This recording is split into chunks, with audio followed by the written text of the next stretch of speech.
ఏదైతే ఈ మురుగు నీరు ఆవాచాలకు పంపిద్దాం, వాళ్ళు కట్టేసి ఇటు వాళ్ళు ఓపెన్ చేస్తే రెయిన్ వాటర్ గోదావరిలో తోడతామని ఆ పంపు కూడా వేసాం. మీకు సత్యసం దగ్గర రెండు నడుస్తాయి, గమనించారు సిస్టమ్ అది పనిచేస్తుంది. అక్కడ పంపు వస్తుంది, దాదాపు 250 హార్స్ పవర్ బ్యాండ్ లేదు, అది 350.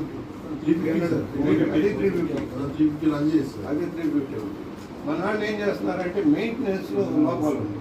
పంపులు కానీ మోటార్లు కానీ ఆల్వేస్ రెడీగా ఉండాలి, అది ఉండదు. మనం 2 రోజులు అవసరం కావచ్చు, కానీ ఆల్వేస్ అది ఏం చేసేవాడు మన వాళ్ళు అవసరం తెలియదని అక్కడ ట్రాన్స్ఫార్మర్ పట్టుకెళ్ళేవాడు.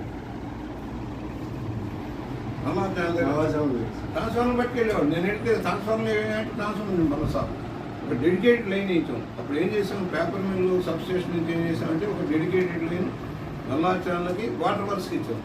ఏది ఫెయిల్యూర్ అయినా ఫెయిల్యూర్ కాకూడదని పెట్టాము సిస్టమ్. అది దానివల్ల ఇప్పుడు ఏమైంది, మరలా ఇప్పుడు కొత్త స్కీమ్ ఒకటి వచ్చి తెచ్చి భారీ ఏరియా నుంచి వచ్చేది కంబాజర్లో కలిసే నీళ్ళు ఉన్నాయి. స్వతంత్ర హాస్పిటల్ నుంచి వెళ్ళే డ్రైన్ సరిపోవట్లేదు, ఒక డ్రైన్ పెట్టి